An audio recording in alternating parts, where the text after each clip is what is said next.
Hace unos días leí una estadística del año 2022 que arrojaba las siguientes cifras. Aproximadamente durante ese año, a fines de ese año, unos 143 millones de bebés habrían llegado al mundo. En ese año, a fines de ese año se calculaba que 143 millones de bebés habrían llegado al mundo. Es decir, un promedio de unos 392.000 por día. 392.000 chicos por día. Imagínate eso. Nosotros hoy, nadie cumple años hoy, ¿no? Pero alguien está cumpliendo años hoy. Porque hace un año nació alguien. Y hoy estoy seguro que ha nacido alguien en algún lugar del mundo. Ha nacido unos cuantos. Según esta estadística, en el año 2022, 392.000 bebés por día. Imagínate. La otra parte de esa estadística indicaba que unos 25 millones de bebés no iban a nacer nunca porque serían asesinados por sus propias madres. Por lo cual, mientras en algunos hogares había fiesta y celebración porque un bebé llegaba a la casa, en otros lugares no había más que angustia, tristeza, desolación, dolor. ¿Por qué razón?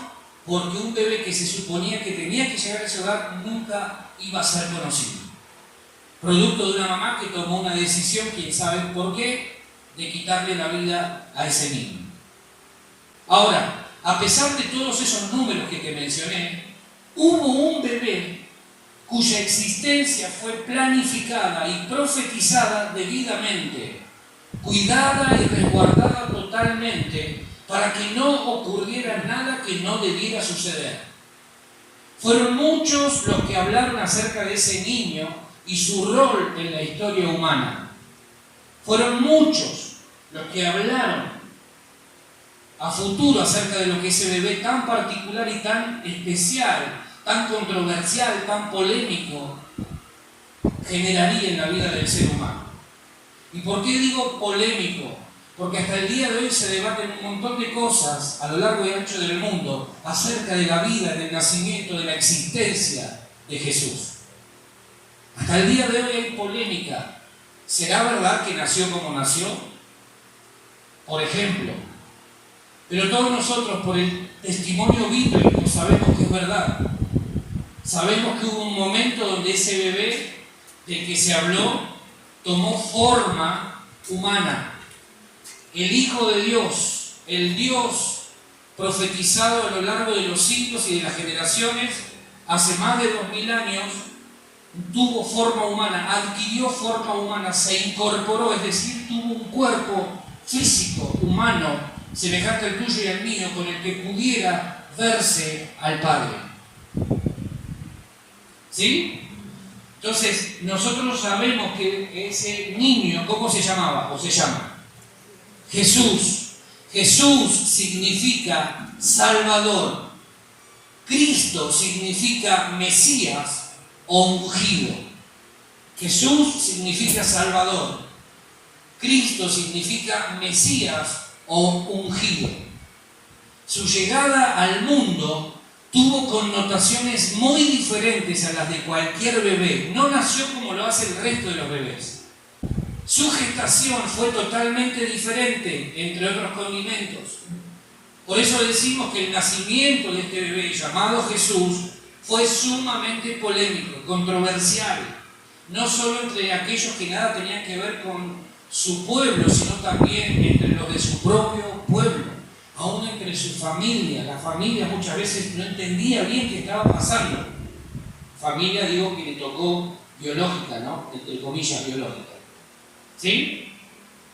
Entonces, esto que estamos recordando hoy tiene que ver con el nacimiento de ese bebé tan especial, tan particular. Navidad significa nacimiento. Nacimiento. Y claramente que tiene que ver con Jesús. No celebramos la Navidad por Buda, no celebramos la Navidad por Mahoma, ni por Confucio, ni por algún gurú de aquella época o algún maestro de aquel tiempo. Celebramos la Navidad ¿por quién? ¿Por quién? por Jesús. Navidad es Jesús. La Navidad nada tiene que ver con lo que vos vas a comer el 23, 24, 25, 30, 35, 33, 33. Nada. Porque son épocas donde se come, ¿no? Acá no, acá nadie come. Esos días nadie come, todos ayunan y oran. Son días donde mucha gente sale desesperada, afanada a ver qué pone en la mesa. O lo que es mucha ansiedad para otros es ¿qué voy a regalar? ¿Cuál va a ser el regalo que le voy a hacer a mi hijo, a mi hija que está conmigo, a mi amigo, a mi amiga? ¿Qué vamos a regalar? No tiene nada que ver la Navidad con eso. La Navidad es Jesús. No está mal hacer un regalo, si querés hacerle un regalo a alguien. Nadie se va a ir al infierno por eso. Pero vos y yo tenemos que saber a estas alturas de la vida que Navidad no tiene que ver con un regalo. El regalo más grande en todo caso lo recibimos nosotros de parte de Dios, el Hijo, su Hijo. ¿Sí? No tiene que ver con el arbolito. Ay, es diabólico poner arbolito. Ay, ¿será cierto los mitos que dicen que si ponemos arbolito, las pelotitas que están ahí son las cabezas de los niños que alguna vez... Ay, tanta estupidez la gente. Poné el arbolito, ponele luces, no tener arbolitos, pintate uno de madera, yo que ahora vienen así con... ¿Cómo es la madera esa? La madera fibrofácil.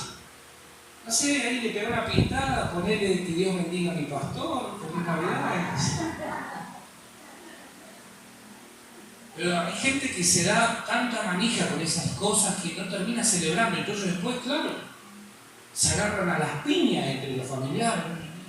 Sí, ¿qué es Navidad? Pagame lo que te debes, desgraciado hijo de Dios. Bueno, eso pasaba en otra familia que conocía el lugar. Bueno, Navidad no tiene que ver con eso, tiene que ver con Jesús. Y lo más importante es que estas fiestas, vos hacelo, dale la oportunidad a Jesús de que se siente en la mesa. ¿Sí? Hacerlo de verdad, decirle, Señor, antes de brindar con los niños, antes de compartir lo que vamos a comer y todas las demás cosas, Señor, yo quiero que el agasajado seas vos, porque en realidad estamos celebrando tu vida, estamos celebrando a vos. ¿Sí? Entonces tenemos que procurar esto. Jesús tiene que ser el agasajado.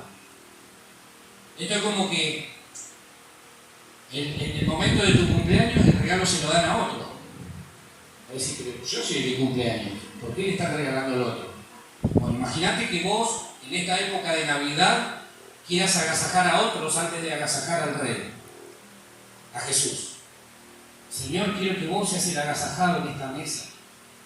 Y entonces la Navidad, ese momento, te vas a dar cuenta que verdaderamente va a ser una noche de paz y de amor. Va a ser una noche especial, una noche diferente, una noche distinta. Pero tiene que producirse un cambio en nuestra manera de pensar. No podemos pensar o amargarnos la vida la noche porque esta semana justo llegó la Navidad y no me pude comprar una remerita. Y ya te amargaste y la noche de paz a dónde quedó, ¿no? No, disfrutá, pero no te olvides de honrar al Rey. Amén.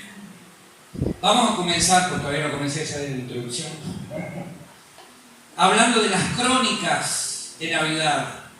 Vamos a ver en la palabra cómo se fue profetizando el nacimiento de Jesús y cómo se fue cumpliendo, la palabra profetizada. Te voy a mostrar primero la profecía y después te voy a mostrar el cumplimiento. ¿Sí? ¿Estamos? Vamos a Isaías capítulo 9, versículo 6. Isaías capítulo 9, versículo 6. Isaías tiene 66 capítulos. La Biblia tiene ¿cuántos libros?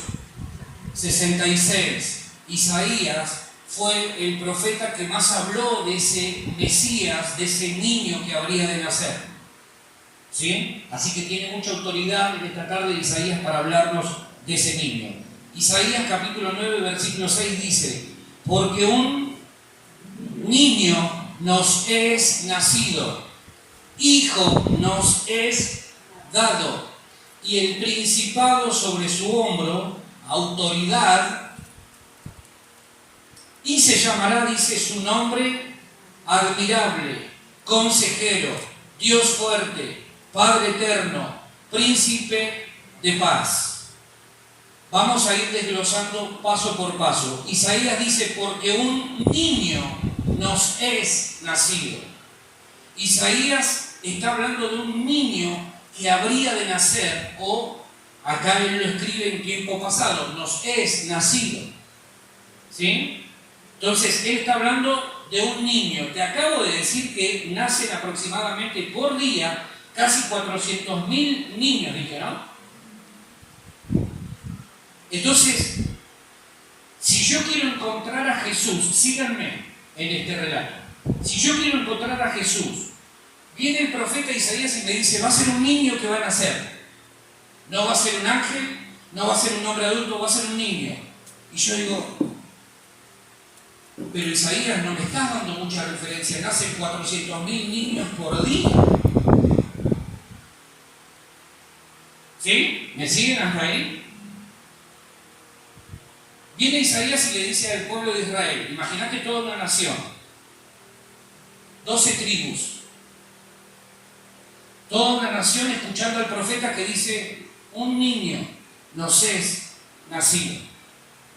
Yo hice esta vez y le pregunto, ¿pero y cómo lo ubicamos? Isaías nacen niños todos los días acá, porque encima es un pueblo bendecido. ¿Cómo lo identificamos? Durante años y generaciones, Israel fue escuchando que llegaría un Mesías que vendría a traer libertad y paz a la nación, pondría orden y la justicia sería el común denominador de ese gobierno. Pero lo cierto es que el tiempo pasaba y nada de lo profetizado o predicho sucedía. Desde la profecía de Isaías, esta que acabamos de leer, hasta el nacimiento de Jesús, pasaron aproximadamente 700 años. Si rápidamente hacemos este juego, síganme el ejercicio matemático, lo tuve que anotar porque si no para las matemáticas a mí siempre 2 más 2 me dio 4,5, lo tuve que anotar acá para no perderme. Si nosotros hacemos esta cuenta, 700 años desde la profecía hasta el cumplimiento, y cada generación la contabilizamos por 80 años, ¿de cuántas generaciones estamos hablando? Entre 8 y 9 generaciones. ¿Sí? Lo sé porque lo anoté. Hice la tarea. 8 y 9 generaciones estuvieron escuchando y esperando el cumplimiento. Venía la generación siguiente a la de Isaías y recordaba, el profeta dijo hace unos años atrás que iban a ser un niño, que se iba a convertir en el salvador de nuestra nación, de nuestra tierra, de nuestro pueblo, de nuestra gente.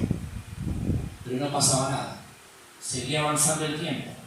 Y cada generación decía exactamente lo mismo, pero no ocurría nada. ¿Sí? ¿Me van siguiendo hasta ahí? Cada generación, y durante todo ese tiempo, el pueblo vivió con la esperanza de que el Mesías naciera, pero no pasaba nada. ¿Qué hubieses hecho vos? ¿Hubieses seguido confiando? Che, ¿no será un profeta trucho este? ¿No será que este vino y habló y dijo puras leceras, diría por ahí el chileno? ¿Puras cabezas de pescado? Y nosotros acá estamos creídos de que verdaderamente va a venir un profeta, un Mesías. Porque mirá el tiempo que pasó. 100, 200, 300, 400, 500. Y no pasa nada y seguimos cada vez peor. Nació un bebé y todas las miradas de la nación apuntaban a ese bebé. ¿Sí o no? Seguime el relato, está buenísimo. Nació un bebé, se escuchaba un llantito por allá y todo, ¿será este? Y con desilusión se encontraban con que no era ese. Y vuelta a esperar, vuelta a confiar, hasta que aparece otro profeta, Isaías dice, un niño nos es nacido, hijo nos es dado, y el principado sobre su hombro, está hablando de autoridad, será un hombre de mucha autoridad, y va a tener un cuidado paternal. Su nombre será admirable, consejero, Dios fuerte, Padre eterno, príncipe de paz. Y entonces aparece otro profeta, llamado Miqueas, cuyo significado es ¿quién como el Señor? Miqueas fue un hombre contemporáneo a Isaías, profetizaron más o menos en el mismo tiempo. Y entonces este hombre, Miqueas, inspirado por el Espíritu Santo, escribe en su libro Miqueas, en el capítulo 5, versículo 2, lo siguiente. Vamos a buscarlo.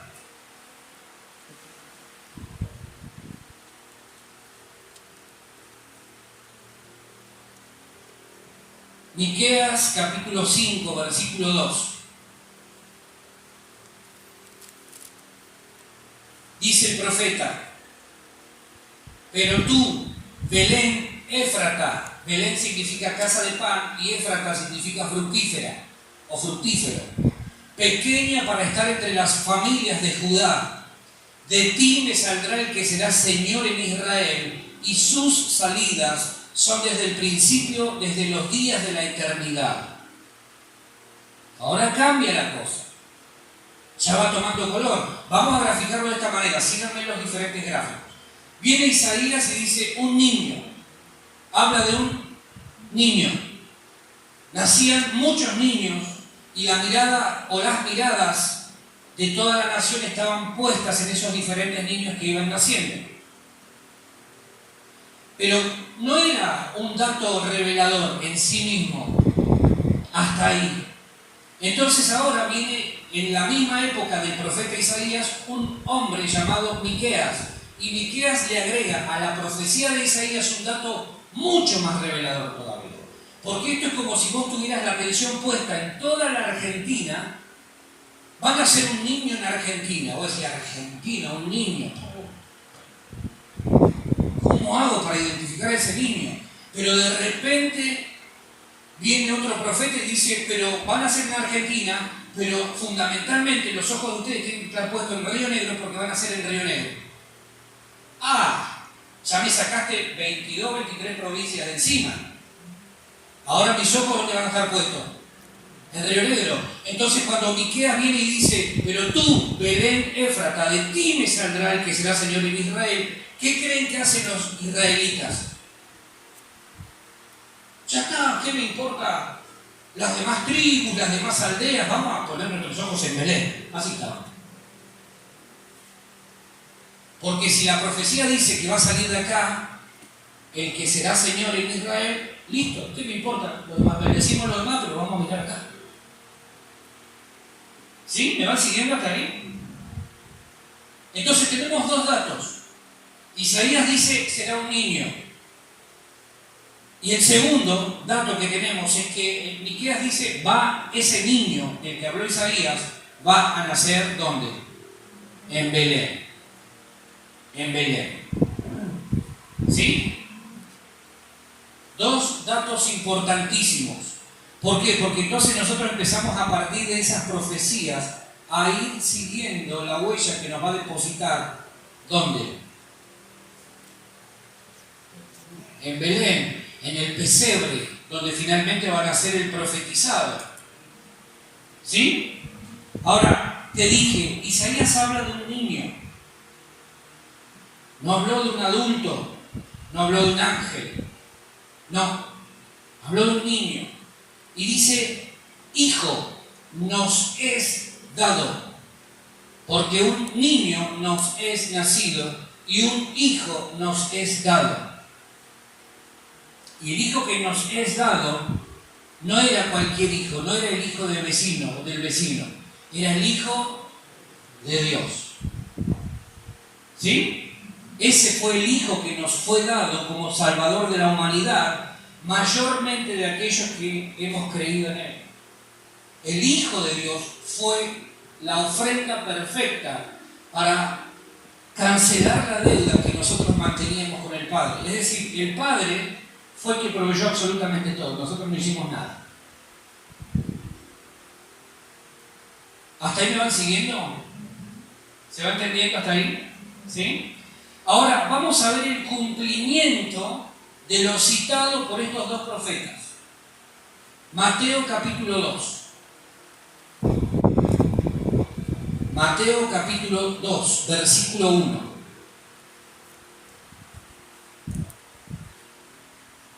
Dice, cuando Jesús, ¿lo tiene ya? Cuando Jesús nació, ¿dónde? En Belén. ¿Quién había profetizado que iba a nacer en Belén? Miqueas. Miqueas había dicho que iba a nacer en Belén de Judea. En Belén Éfrata, exactamente lo mismo. Cuando Jesús nació en Belén de Judea, en días del rey Herodes, vinieron del oriente a Jerusalén unos magos. Ahí vemos que lo que profetizó tanto Isaías, un niño, como Miqueas, será en Belén, se cumplió. Mateo dice, cuando Jesús nació en Belén de Judea. Vamos a los versículos 5 y 6, ahí mismo, capítulo 2. Ellos, dice, los magos, le empiezan a explicar a Herodes, el rey de turno, porque Herodes, un bicho de aquella época, quería ir a donde estaba Jesús. Él había decretado que todos los niños menores de 2 años murieran. Entonces, ¿qué hace Herodes? Preocupado, dice, ¿cómo puede ser que haya otro rey si yo soy el rey? Y entonces eso lo empezó a perturbar al punto tal que querían matar a todos los niños menores de 2 años.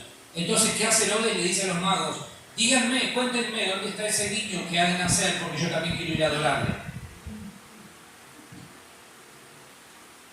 ¿Sí? Entonces los magos le dijeron, en Belén de Judea, porque así está escrito por el profeta, y tú, Belén, de la tierra de Judá, no eres la más pequeña entre los príncipes de Judá, porque de ti saldrá un guiador que apacentará a mi pueblo Israel. Profecía y cumplimiento. Profecía y cumplimiento.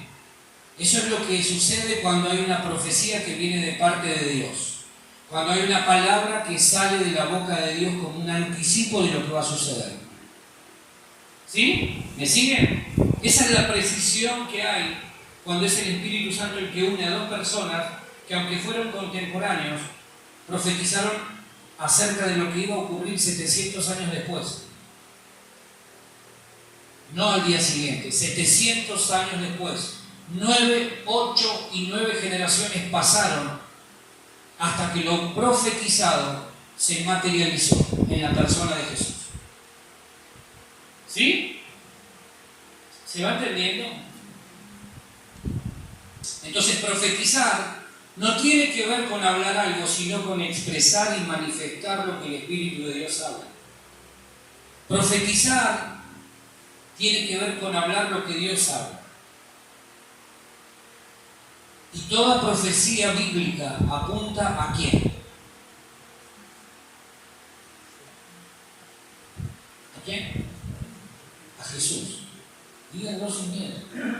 A Jesús, el autor y consumador de nuestra fe.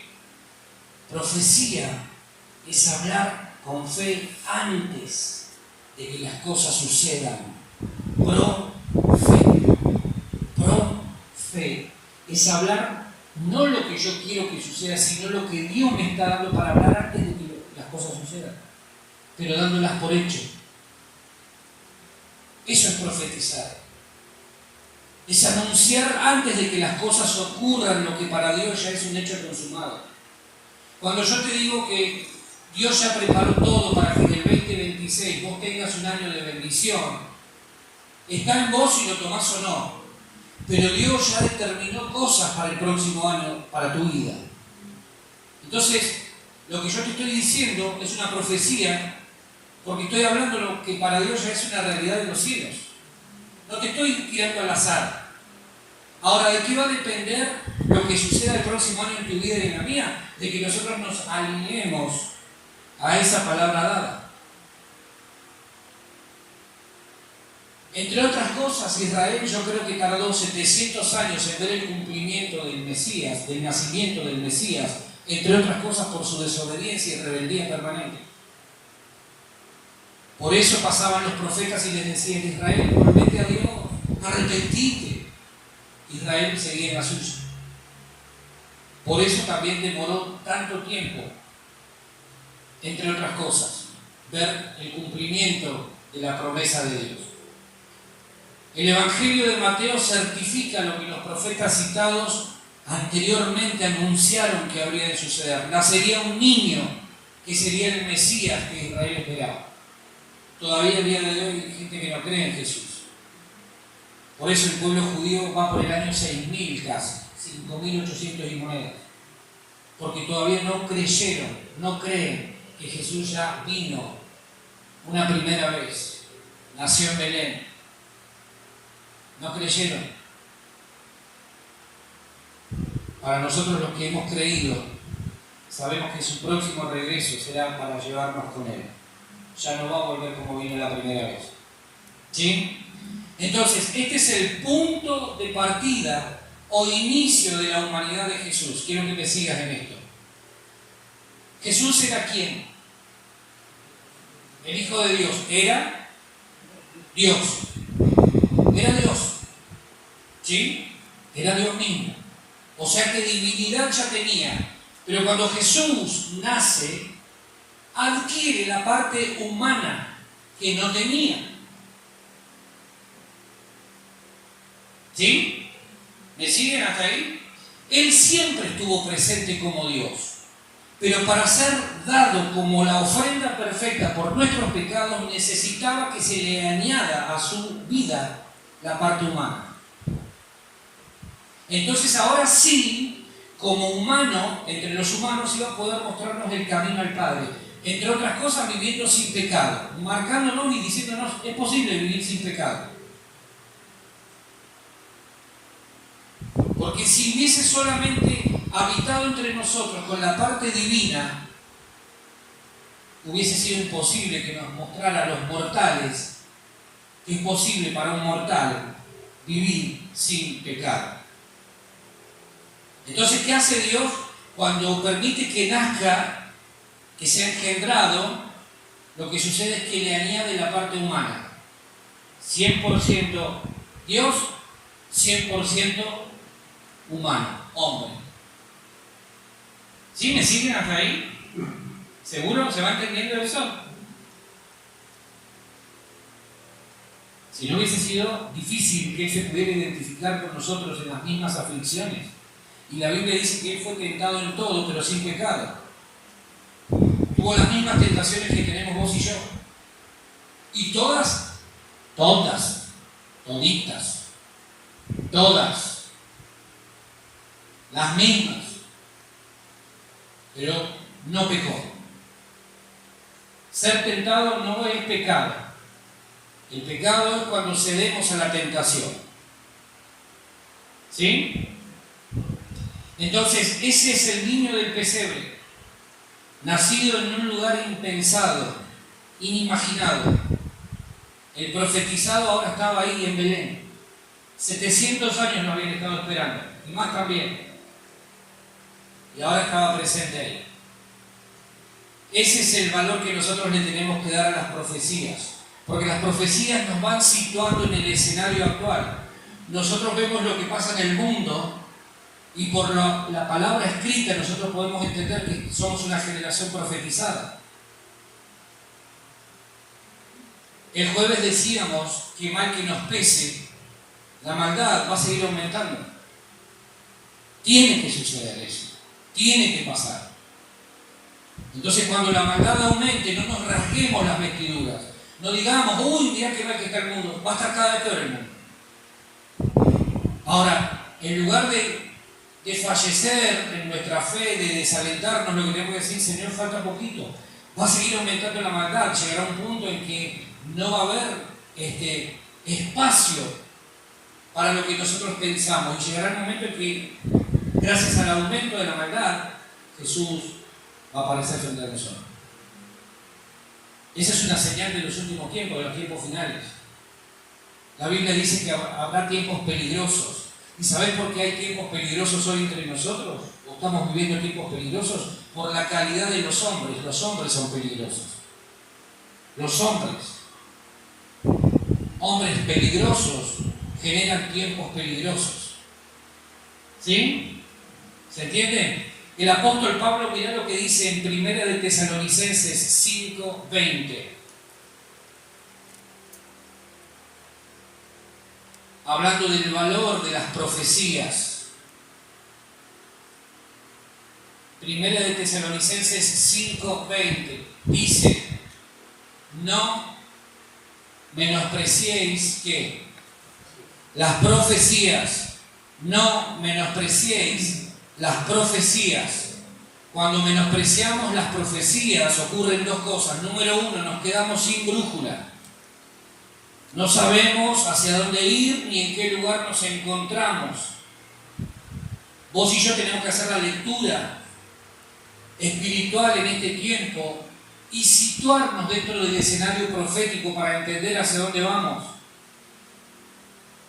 Porque cuando no tenemos claro hacia dónde vamos, es porque hemos perdido de vista la referencia profética, la referencia bíblica. ¿Sí? ¿Me siguen hasta ahí? Por eso es importante entender proféticamente qué tiempo estamos viviendo nosotros. Tenemos que pensar. Y para eso necesitamos ir a lo profético, a la palabra bíblica, a la palabra de la Biblia, lo que ya fue predicho. Cuando no entendemos el tiempo que estamos viviendo es porque no tenemos contacto con la palabra. ¿Sí? ¿Se entiende lo que estoy diciendo? Porque ahí está todo lo profético para esta generación y para la que vendrá, si es que viene después otra generación. Para lo que vendrá siempre fue o hay una palabra ya anticipada de parte de Dios. Entonces, cuando menospreciamos las profecías, ocurren dos cosas. Número uno, nos quedamos sin brújula. La Biblia dice en Proverbios 29:18, sin profecía el pueblo se desenfrena. Sin profecía el pueblo no tiene dirección clara, él perece.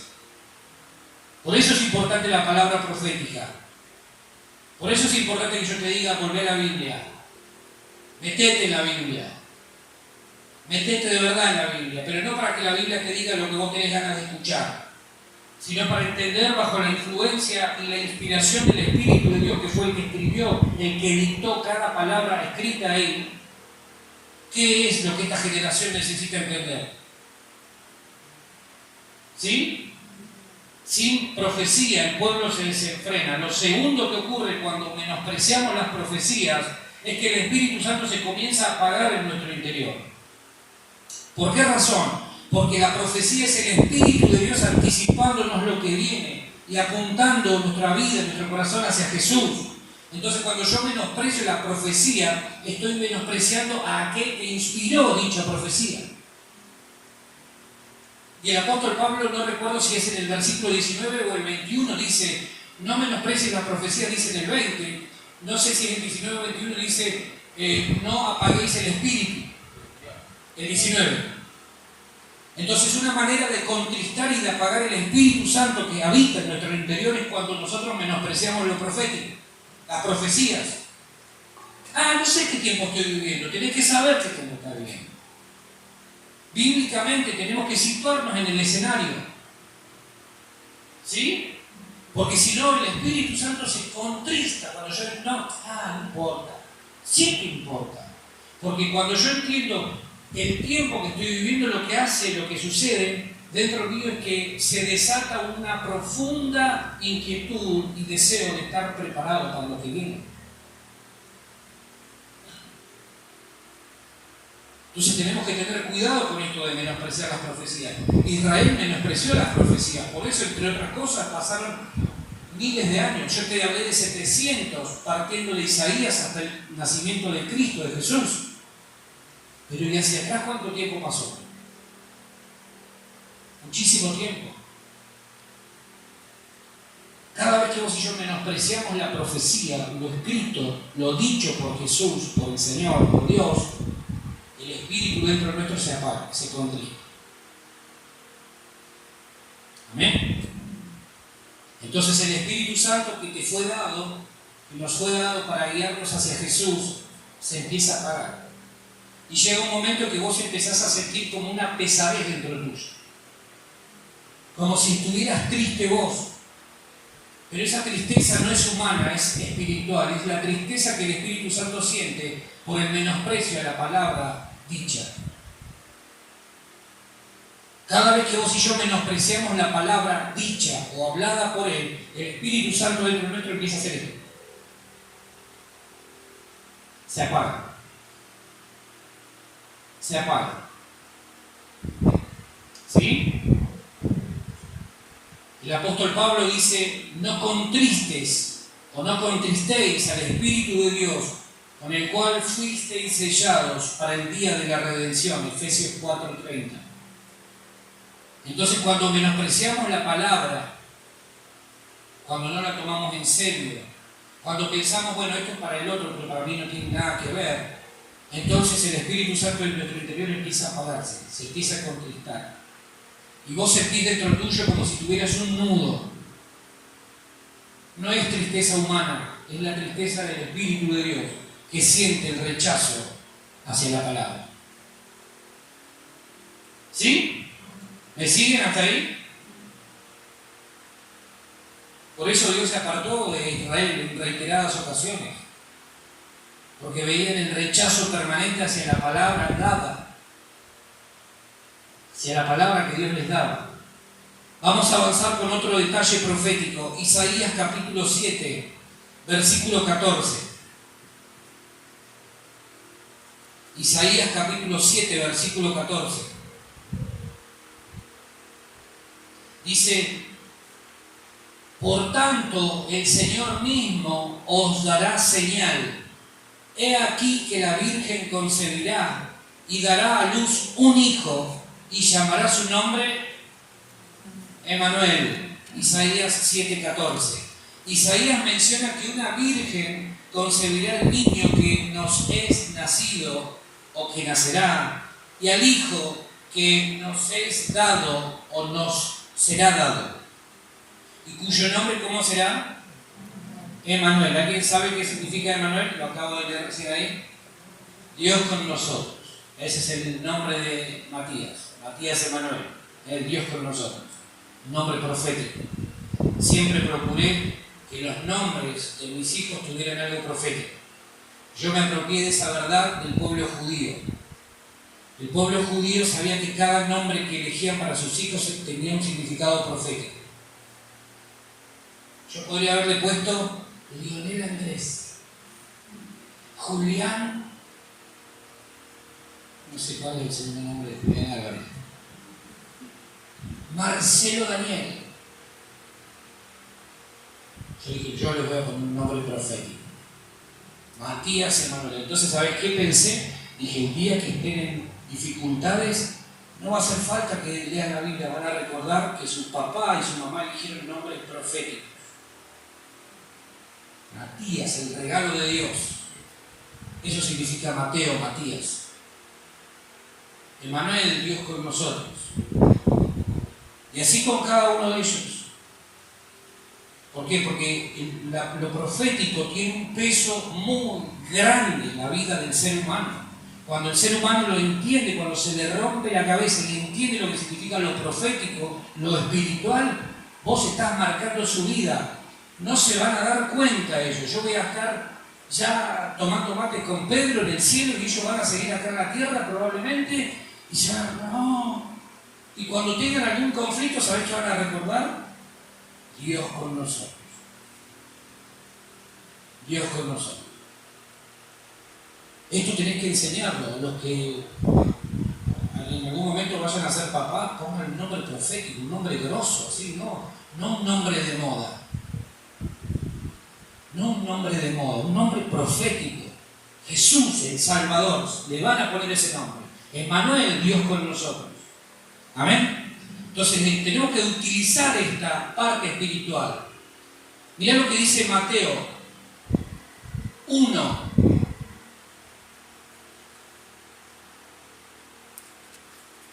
El profeta Isaías añadió a lo que dijo anteriormente: un hijo nos es dado ¿sí? Un niño, perdón, nos es nacido, hijo nos es dado, ahora añade el nombre de ese niño.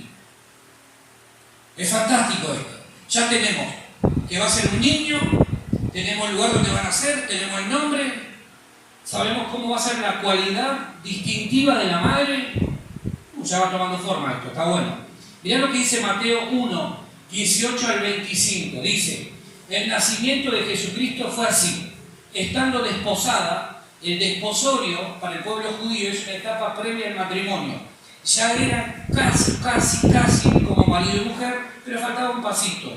Durante esa etapa de desposorio no podían tener contacto sexual. Apenas un besito así chiquito, para no sentirse tentado. ¿Sí? Eso significa el desposorio. Dice, estando desposada María, su madre, con José, antes que ¿qué? Que se juntasen, entiéndase, el juntasen, ¿sí? Se halló que había concebido ¿de quién?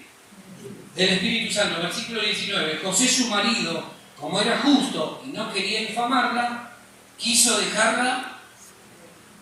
Acá le saltó el carnaza al José. ¿Qué le pasó?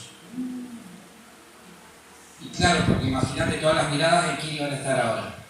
No en el que iban a hacer, sino en el ¿qué pasó acá? Entonces José dijo, soldado que huye, sirve para otra batalla. Pensando él en esto, versículo 20, he aquí un ángel del Señor le apareció en sueños y dijo, José, hijo de David, no temas recibir a María tu mujer, porque lo que en ella es engendrado del Espíritu Santo es, y dará a luz un hijo, y llamarás su nombre Jesús, porque él salvará a su pueblo de sus pecados. Todo esto aconteció para que se cumpliese lo dicho por el Señor por medio del profeta, cuando dijo, he aquí una virgen concebirá y dará a luz un hijo, y llamarás su nombre Emmanuel, que traducido es Dios con nosotros. Y despertando José del sueño, hizo como el ángel del Señor le había mandado, y recibió a su mujer, pero no la conoció. Entiéndase lo que significa la palabra conoció, ¿sí? No es que no sabía que era María, sabía que era María, hasta que dio a luz a su hijo primogénito y le puso por nombre Jesús. Acaba tomando forma ya la profecía, ¿no? Interviene Dios porque José estaba en crisis, tratar de entenderlo al pobre José no era fácil, tratar de entender a María no era fácil, ¿sí? No era fácil. Todo lo que estaba ocurriendo era completamente una locura, algo difícil de entender con una mente humana, y aún a veces desde el lado espiritual uno dice que difícil debe haber sido para esta pareja afrontar este desafío. No era un nacimiento normal, era algo fuera de lo habitual. Entonces, ahí vemos otro punto importante. El profeta dijo, una virgen concebirá y dará a luz un hijo, y llamará su nombre Emmanuel, que traducido es Dios con nosotros. Conforme a la palabra de Isaías, acá estaba sucediendo esto. Otro aspecto saliente es la naturaleza del nacimiento de Jesús. Cuando Isaías cita que una virgen concebirá y dará a luz un hijo y llamará su nombre Emmanuel, lo que está diciendo el profeta es que el fruto de ese nacimiento no sería por intervención humana. No sería por intervención humana, sino producto de un milagro y de una intervención divina. ¿Sí? O sea, Dios mismo iba a ser quien engendre en el vientre de María, ¿a quién? A Jesús. Un milagro enorme, ¿no? ¿Hasta ahí vamos bien? ¿Sí? Ahora, quiero llevarte a este otro punto de vista bíblico. Para una chica de esa edad, María tenía unos 15, 16 años. no es que tenía una edad ya adulta, era un adolescente, 15, 16 años. Y José andaba ahí. Imagínate lo que es. A los 15, 16 años, yo no sé cómo era vos a los 15, 16 años, pensá por un momento. Pero que venga Dios a una chica de 15, 16 años y le diga, ¿sabes qué? Lo que va a ocurrir con vos a partir de este preciso momento es que vos vas a llevar dentro tuyo la vida del Hijo de Dios, ni más ni menos. 15, 16 años. Y a los 15, 16 años, María consideraba como algo sagrado la virginidad. Eso es algo que llamó mucho la atención de Dios. Vivimos nosotros en medio de una cultura que no valora la virginidad, ni en chicos ni en chicas. Si a los 16 años el chico no tuvo relaciones sexuales, lo empiezan a mirar medio de costado. Ni hablar a las chicas. Se los presiona mucho en esta sociedad que está apurada por el desarrollo de todos, después los descarta. Se presiona mucho para que los chicos a una cada vez más temprana edad tengan ya relaciones sexuales. Sin darse cuenta, sin entender que la sexualidad es mucho más que la genitalidad en sí misma. Ustedes no sabrán o no se darán cuenta, quizá, no sé si alguna vez lo pensaron, pero son muchísimas las personas que quedan afectadas en su cuestión emocional, psicológica, física, producto de una sexualidad desordenada. Porque la sexualidad no es algo ajeno a lo espiritual. Yo me acuerdo que cuando estaba estudiando en el instituto había una pastora, una profesora, junto con su esposo, que tenían la particularidad de cuando veían a dos chicos que estaban ahí medio ya entre San Juan y Mendoza, los agarraban y los llamaban y decían, ¿qué están haciendo ustedes? No, nada, que me gusta ella, y me gusta, y qué sé yo, y por ahí queremos ver, no sé, qué sé yo. Sepan que los vamos a estar mirando. Y donde ustedes se manden una, les ayudamos a hacer el bolso y los mandamos de regreso a casa.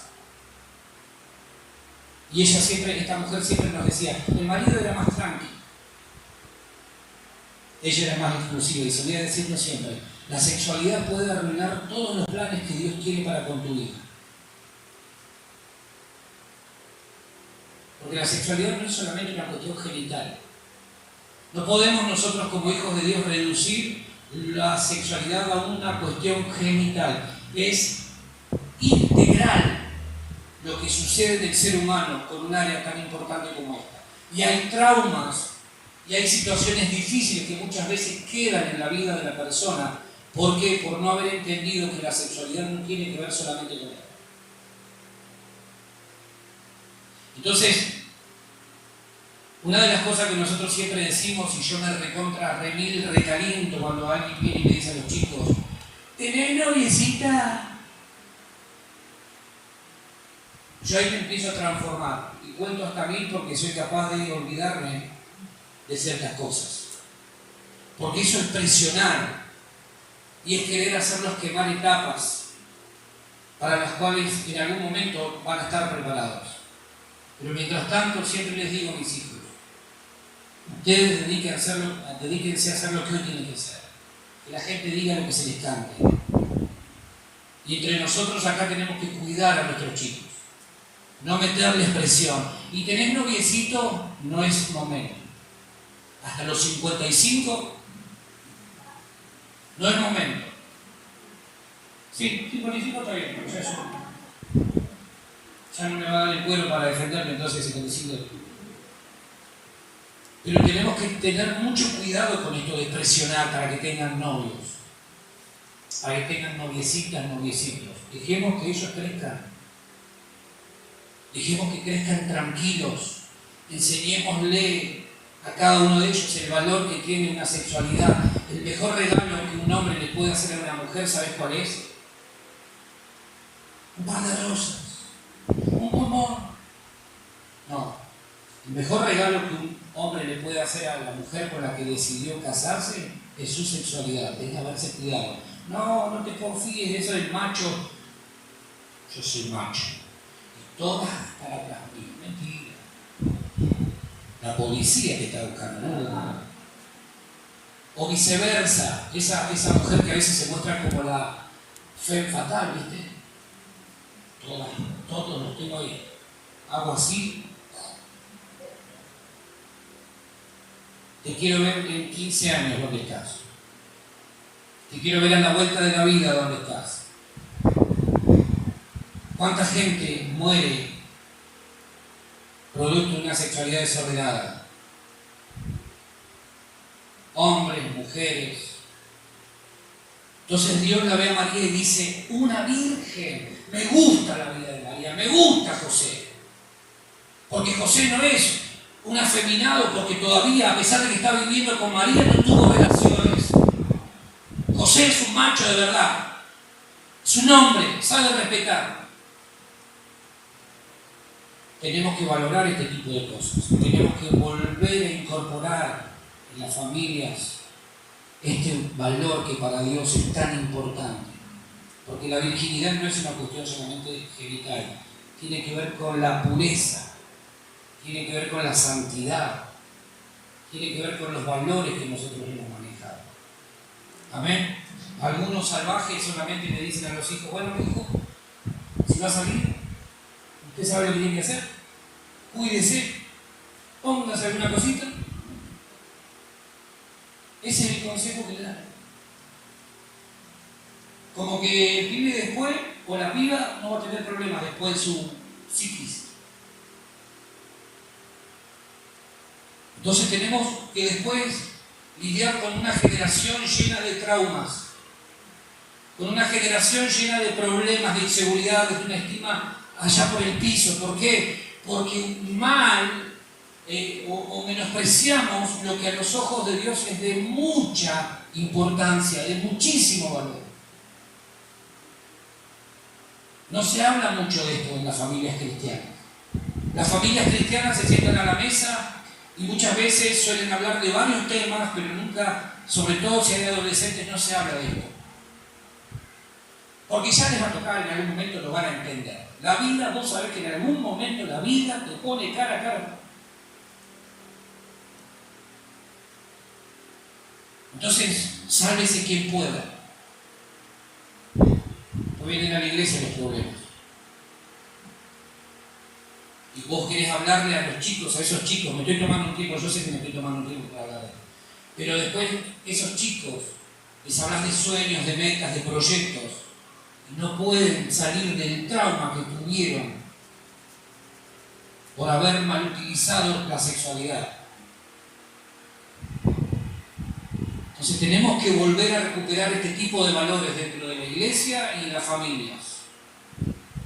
No se trata de ponerte algo para cuidarte, como quien va después a la esquina y compra un repuesto, ¿listo? ¿No? Estás hablando de algo que te va a marcar por el resto de tus días.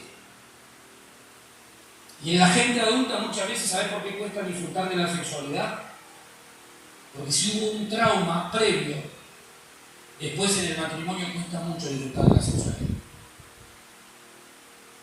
Entonces hay hombres y mujeres que se sienten objetos. No se sienten dignificados. ¿Hola? Entonces, claro, ¿qué va a disfrutar? ¿Qué ganas va a tener? Lo que quiere es tenerme como si yo fuera un objeto.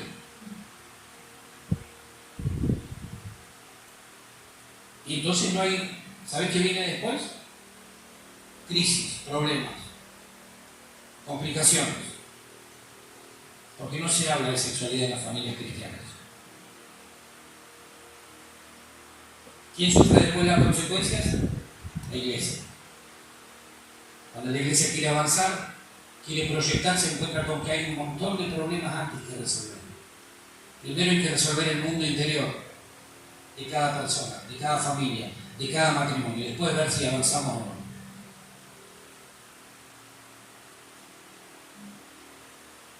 Dios ve la vida de María y de José y dice, me gustan estos dos. Están desposados, pero todavía no se conocen. Todavía no tuvieron intimidad sexual. Me gusta porque aman la castidad, la santidad, la pureza. Me gusta. Entonces los voy a elegir a ellos. José respetó a María y viceversa. Y a los ojos de Dios por eso fueron favorecidos grandemente. Bien dice María al ángel, ¿cómo va a ser esto? ¿Cómo va a suceder esto que yo pueda quedar embarazada? ¿Cómo va a suceder si yo no conozco varón? Dios.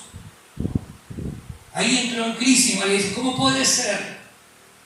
Yo tenía entendido hasta hace un ratito que un bebé venía fruto de la unión entre un hombre y una mujer. Dios, ¿qué me está diciendo? Sí, María, yo te entiendo. Estaba seguro que lo había leído, pero no lo tengo así. Lucas 1:35. Dice, respondiendo el ángel le dijo, el Espíritu Santo vendrá sobre ti y el poder del Altísimo te cubrirá con su sombra, por lo cual también el santo ser que nacerá será llamado Hijo de Dios. Es el Espíritu Santo, es lo que el ángel le está diciendo a María, es el Espíritu Santo el que va a engendrar vida dentro tuyo. Vos no tenés que preocuparte cómo va a ser esto. Simple y sencillamente, ¿por qué? Porque Dios lo va a hacer. ¿Qué esperaba Dios de María? La disponibilidad. Que a pesar de no entender, ella dijera, Señor, como finalmente dijo, he aquí, hágase conmigo conforme a tu palabra, he aquí la sierva del Señor. A veces hay cosas que nosotros no vamos a entender en el modus operandi de Dios.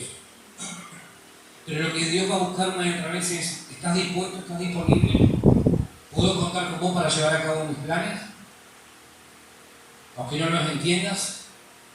Cuando Dios quiere hacer algo, lo único que necesita es encontrar con quién. Gente dispuesta que diga, hágase conmigo conforme a tu voluntad. Juan 1:12 y 13 dice, mas a todos los que le recibieron, a los que creen en su nombre, les dio potestad de ser hechos hijos de Dios, los cuales no son engendrados de sangre, ni de voluntad de carne, ni de voluntad de varón, sino de Dios. El primogénito Hijo de Dios fue engendrado de la misma manera que vos y yo hemos sido engendrados a través de Cristo. De la misma forma. ¿Sí? ¿Me siguen? Él es el modelo en todo. Entonces, ¿qué hace Dios? Cuando quiere engendrar, quiere hacer carne o encarnar a su Hijo dentro de María, ¿qué hace? Viene el Espíritu Santo y se filtra, permítanme utilizar esa expresión, en el vientre de María y cobra vida a Jesús. Y nosotros no hemos sido engendrados como hijos de Dios, sino por el Espíritu de Dios. Lo mismo que ocurrió con Jesús ocurre con nosotros también. ¿Sí? ¿Se entiende hasta ahí? Entonces, Jesús es nuestro máximo ejemplo. Ahora yo te pregunto, ¿vos naciste del Espíritu? ¿Has nacido del Espíritu? ¿Tenés la certeza en tu interior de que has nacido de nuevo? ¿Estás seguro, segura de que has sido engendrado por el Espíritu de Dios? Porque si no, no sos hijo de Dios todavía. Y el último dato que quiero darte acerca del niño profetizado, del Mesías. Isaías 11. Isaías capítulo 11, 1 y 2.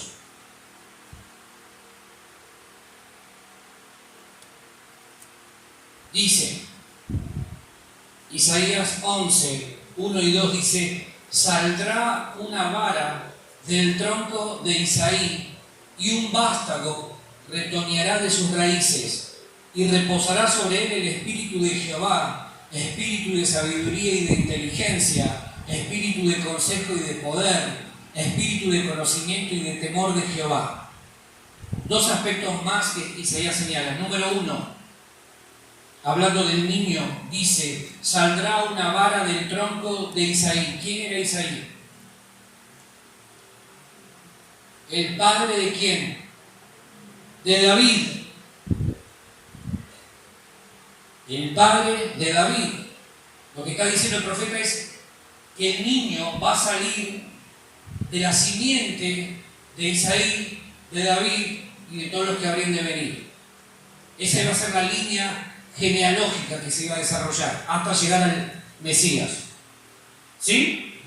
Y el versículo 2 dice: y reposará sobre él el espíritu de Jehová. Lo segundo que iba a ocurrir con ese niño o con ese hombre es que el espíritu de Dios iba a reposar sobre él. Ustedes recuerden que en el Antiguo Testamento el Espíritu Santo no reposaba sobre ninguna persona porque todavía no era el tiempo del Espíritu. Ocasionalmente el Espíritu Santo venía y le brindaba cierta información a alguien, en este caso a un profeta, y el profeta hablaba conforme a lo que recibía y escuchaba de Dios. Pero ya en el Nuevo Testamento Jesús empieza a manifestar esto que es parte de lo profetizado. El Espíritu Santo iba a reposar sobre él. No es que iba a venir a darle información y se iba a ir. Iba a reposar, iba a permanecer ya sobre él. ¿Sí? Mirá lo que dice Mateo 1:1. Vamos a ver el cumplimiento de esta palabra de Isaías. Mateo 1:1. Dice: libro de la genealogía de Jesucristo. ¿Hijo de quién? De David, hijo de Abraham. Fíjense, ahí vemos nuevamente que lo que dijo Isaías, saldrá una vara del tronco de Isaí, se está cumpliendo acá. Mirá lo que dice Mateo 1:6. Isaí engendró al rey David, y el rey David engendró a Salomón, de la que fue mujer de Urías. O sea, dentro de la genealogía de Jesús está Isaí, y está David, y está Salomón. ¿Sí? Entonces ahí vemos lo que dijo recién Isaías, lo que leímos recién en Isaías. Saldrá una vara del tronco de Isaí. Y un vástago va a salir de sus raíces. Después lee toda la genealogía en tu casa y lee también Lucas 3, 23 al 28. Pero vamos a terminar con Lucas 2, 4 al 7.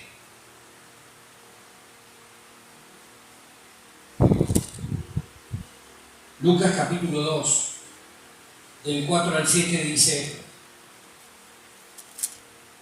y José subió de Galilea, de la ciudad de Nazaret, a Judea, a la ciudad de David, que se llama Belén, por cuanto era de la casa y familia de ¿quién?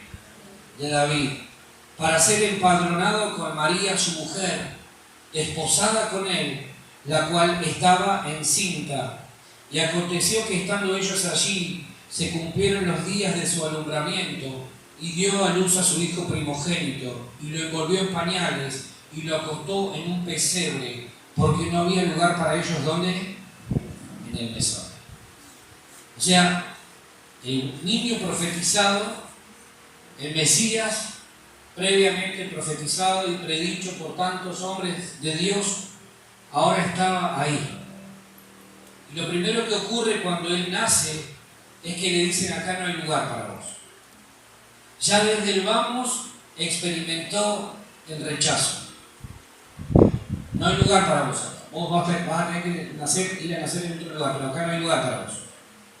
Ahora yo te pregunto y te llevo a esta reflexión. ¿Vos crees que si rechazaron al Hijo de Dios, a vos y a mí podrá existir la posibilidad de que eso no nos suceda? Si por causa de Cristo nos rechazan, bienaventurados. Si por causa de Jesús a nosotros nos dejan de lado, donde quiera que sea, bienaventurados. Porque el Hijo de Dios ya desde el vamos experimentó el rechazo.